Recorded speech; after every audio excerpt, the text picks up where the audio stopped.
Good morning everyone, Richard here. Welcome back to the channel. The lens we are looking at today is this new Yongnuo 12-35 f2.8-4 lens for micro four thirds system. It gives you the full frame equivalent 24-70mm focal length.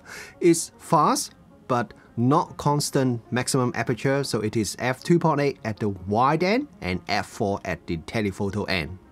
While the specs may not be groundbreaking, but it is actually a very special lens, not only for Yongnuo but for all the Chinese optics companies. There are many features and designs that are not usually found on lenses from China. The price of this Yongnuo 12-35 f2.8-4 is $437 so it's about mid-range. In this video, we will have a look at the design, feature, and of course image quality of this lens, and we'll also compare it with one of the most popular micro four thirds standard zoom lens, the Panasonic Lumix 12-60 f3.5-5.6, which is a $500 lens that covers longer focal length but with slower aperture. So we'll see how the Yongnuo performs and whether it could be a good or even better alternative for someone looking for a good standard zoom lens.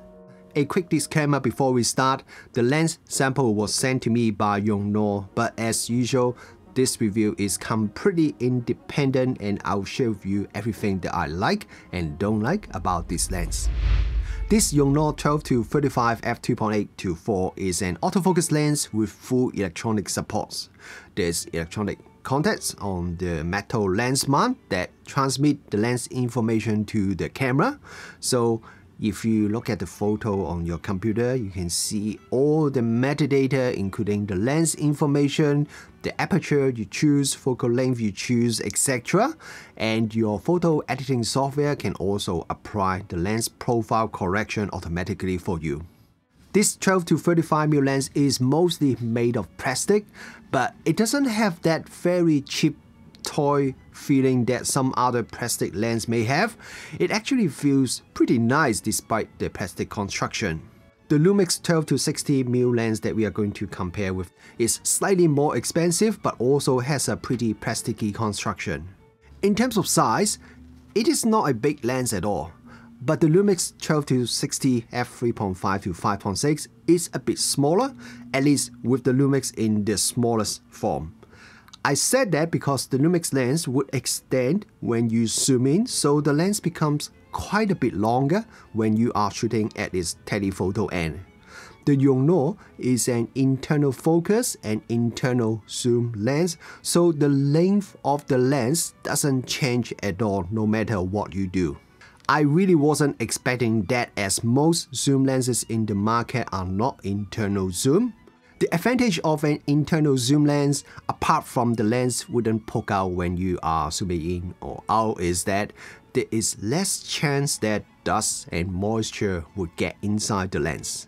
And on the same topic, this lens is a weatherproof lens. There is a rubber seal on the lens mount, even though the seal seems to be not as extruded as most other lenses. The front element also has fluoride coating to help repel oil, water spots, and dust from the front. The lens has a 67mm front filter thread and the zoom ring has a 90-degree travel. There are two switches on the side of the lens. One is the AF/MF switch and the other is a macro mode switch. I'll talk about the macro mode switch in a minute. The switches are quite large in size and they are very easy to use. The tactile feedback from the switches are also very nice. On the other side of the lens near the lens mount, there is a rubber cover for the USB-C connector. This is for firmware update. Yongnuo seems to really like to put the USB-C connector on the side of the lens at the outside. I've mentioned it in my other Yongnuo reviews previously that I would much prefer if the USB connector is located on the lens mount, as I'm worried that users may lose the rubber cover and the lens is no longer weatherproof because of that. Let me know if you agree with me or if you actually prefer the USB port on the side. Let me know as well and share with me the reason. I like the orange fonts they use on the bottom half of the lens, which is the same as the other newer Yongnuo lenses. But I feel they could go one step further and just make all the letters on the lens orange instead of having some white letters on the top half, so it's now half white, half orange, to give it a more consistent look. Yongnuo is an official member of the Micro Four Thirds group, and they have even created their own Micro Four Thirds camera as well. Yongnuo has listed a number of compatible cameras for this lens on their website, but even if your camera is not listed there, it doesn't necessarily mean it is not supported. I myself has tested this lens on the Lumix G85 and GH6. It works almost identical to the Lumix lenses. There are only two things that I notice is different. The first thing is that the lens only supports non-linear manual focus control, so you don't have the linear focus control that the Lumix lenses can offer. The second thing is, when you are zooming in or out, the picture would not be in focus when you are zooming in or out, but it will be in focus again once you stop moving the zoom ring.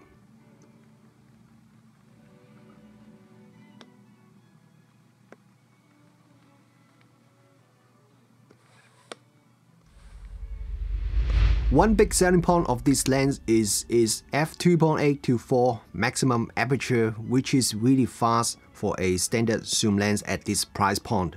In terms of the actual maximum aperture, here is a graph that shows you the maximum aperture at different focal length. I've also plotted the maximum aperture of the Lumix 12 to 16mm lens for you to compare. This Yongnuo 12 to 35mm lens uses DSM, digitally controlled stepping motor, for its autofocus operation. The autofocus operation is pretty quiet and the autofocus speed is very fast.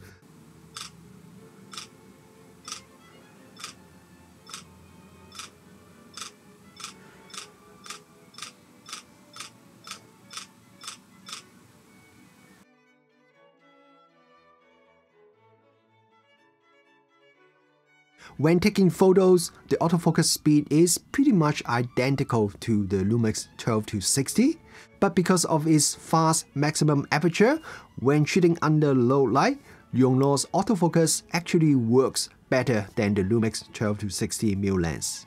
I will talk about the video autofocus performance in the video section later on in this review. The minimum focus distance of the Yongnuo is 25 cm at the 12mm focal length, and that gives you 0.1 times maximum magnification. This is not really high, as the Lumix lens can focus as close as 20 cm and give you higher magnification ratio of 0.27 times. However, there is a super close-up feature for the Yongnuo. If you flick the macro switch to on, the lens can now focus as close as 11 cm at 12mm focal length. That is the distance measured from the image sensor to the subject.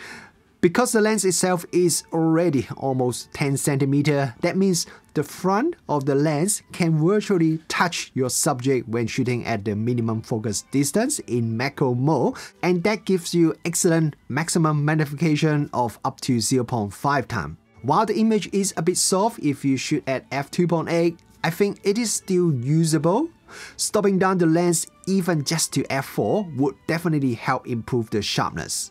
However, a problem shooting at such close distances, your lens is blocking light on your subject and would easily cast shadow. If you want to light up the subject, it's also very difficult as well. This is a general limitation when shooting close-up photo using a wide-angle lens. But since this is a zoom lens, so you can shoot at a longer focal length and get the lens slightly further away from the subject, but the maximum magnification ratio would be lower because the macro mode of this lens seems to be most effective at the wider focal length. At 35mm focal length, the minimum focus distance appears to be the same with macro mode on or off. Let's check out the image sharpness now. At the wide end, 12mm, with the Yongnuo at f2.8, the center is slightly soft. Stopping down to f4, it becomes sharper and the sharpness improves marginally at f5.6. It then starting to become softer from f8 onwards due to diffraction. Compared with the Lumix center is sharper. At maximum aperture, which is f3.5 for the Lumix is already very sharp. The center sharpness of the Lumix is just better than the Yongnuo.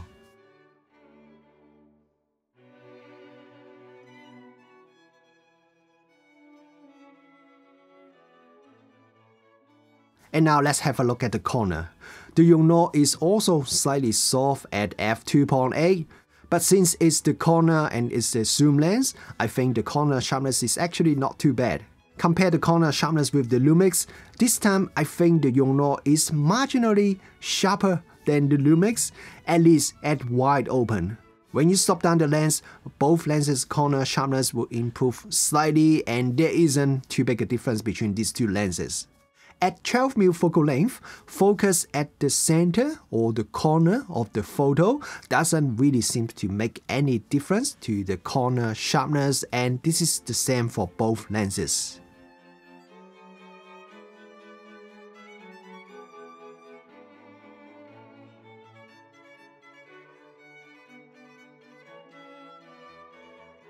At 35mm focal length, the Yongnuo at its maximum aperture, which is now f4, the center sharpness is okay. It is slightly soft, but I think it's still usable. Stop down to f5.6 would give us much better sharpness, and the sharpness remains similar until around f11 when diffraction makes the image become softer.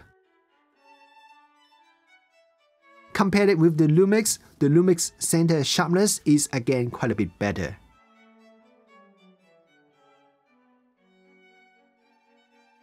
And if we look at the corner at 35mm focal length, the Yongnuo is certainly quite soft at f4.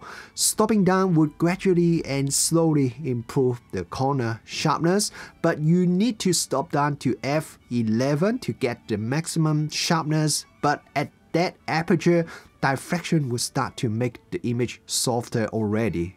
The Lumix is also a bit soft at the corner at wide open, but overall Lumix corner is still noticeably better than the Yongnuo. I noticed with both lenses, if you focus at the corner, you can get better corner sharpness. It suggests these two lenses have a bit of field curvature, at least when shooting at 35mm focal length.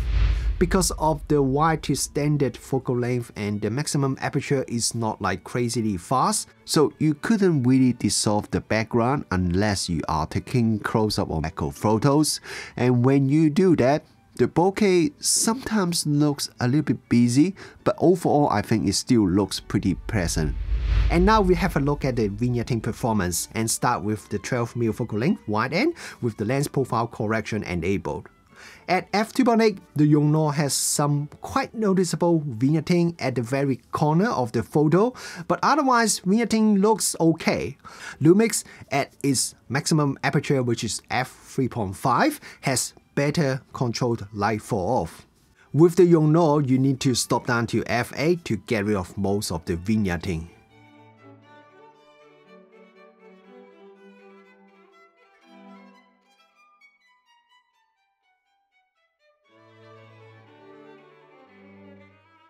Disable the lens profile correction, vignetting becomes much more noticeable, much more serious with both lenses, especially at the very corner of the photo. The Lumix is still a bit better than the Yongnuo and has less vignetting at the same aperture.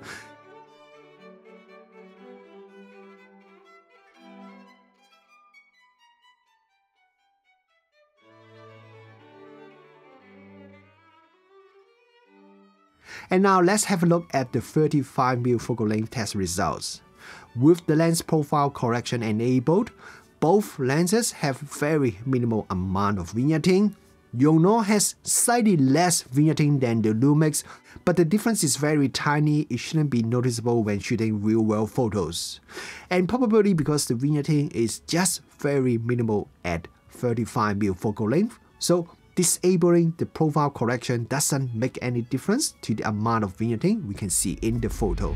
Chromatic aberration is very well controlled by the Yongnuo 12 to 35mm lens. When I go through my real-world photos shot with this lens, I see virtually no color fringing at all, no matter I'm shooting at the wide end 12mm or the telephoto N or some focal length in between. If I look at my comparison photos, the Lumix actually has a little bit more color fringing than the Yongnuo at wide open, even though the Lumix aperture is smaller than the Yongnuo.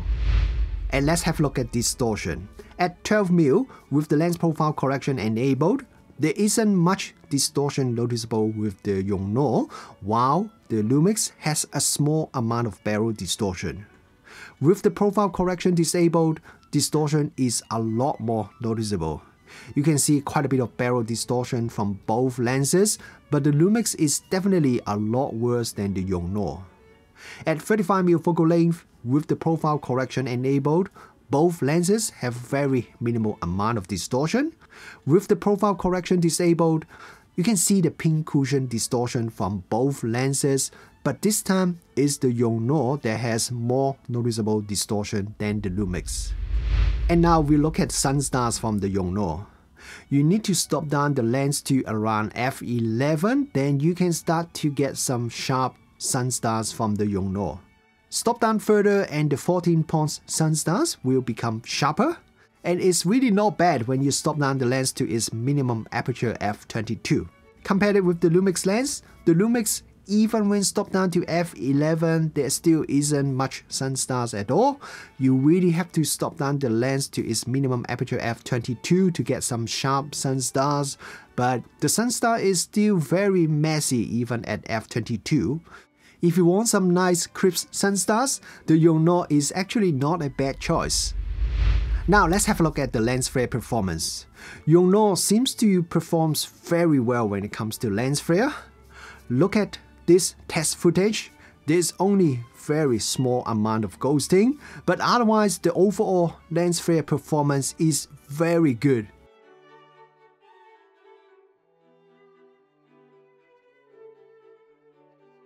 Look at this comparison with the Lumix lens and look at the area near the light source. The Yongnuo has noticeably less lens flare than the Lumix.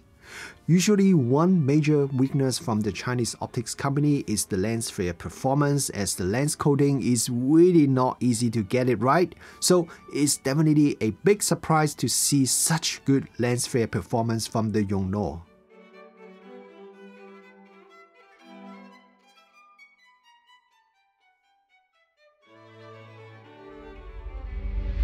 If you want to shoot some video with this lens, I have some good and bad news for you.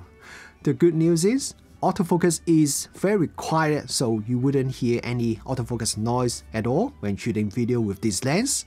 However, that's pretty much all the good news for you. As mentioned before, on a Panasonic camera, you can only have the non-linear focus mode if you want to do manual focus.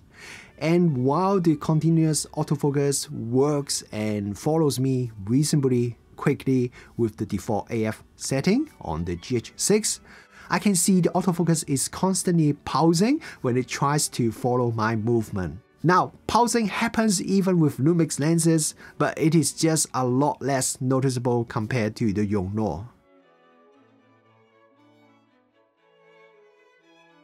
Another thing I mentioned earlier is that when you are zooming in or out, the lens would take a bit of time to get the focus back to the subject, even if the subject and camera are both static. This makes it impossible to get a nice in-focus shot if you want to zoom when recording. Another thing is, the Yongnuo has some pretty noticeable focus breathing as well, while the Lumix has virtually no focus breathing. So my conclusion of this Yongnuo 12-35mm f2.8-4 lens, I think it is a pretty solid effort from Yongnuo. Despite the plastic construction, the build quality is actually pretty good. I didn't expect it is an internal zoom and internal focus lens, and I also didn't expect the lens has a macro mode which allows you to focus on the subject that touches the front of the lens.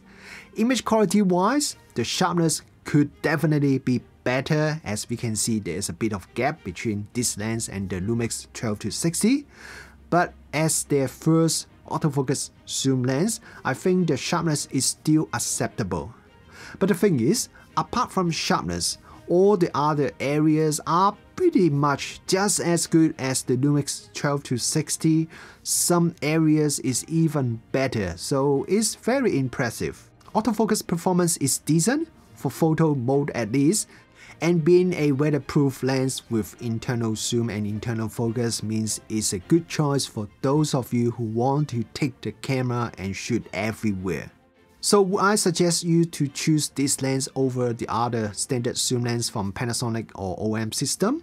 If you want to use it for video recording, there is just a bit too many limitations. It's usable, but it's just not the best choice in this price range, at least with the current firmware and on a Panasonic camera. However, if you are a photographer, then most of these limitations that affects video shooters don't really apply to you.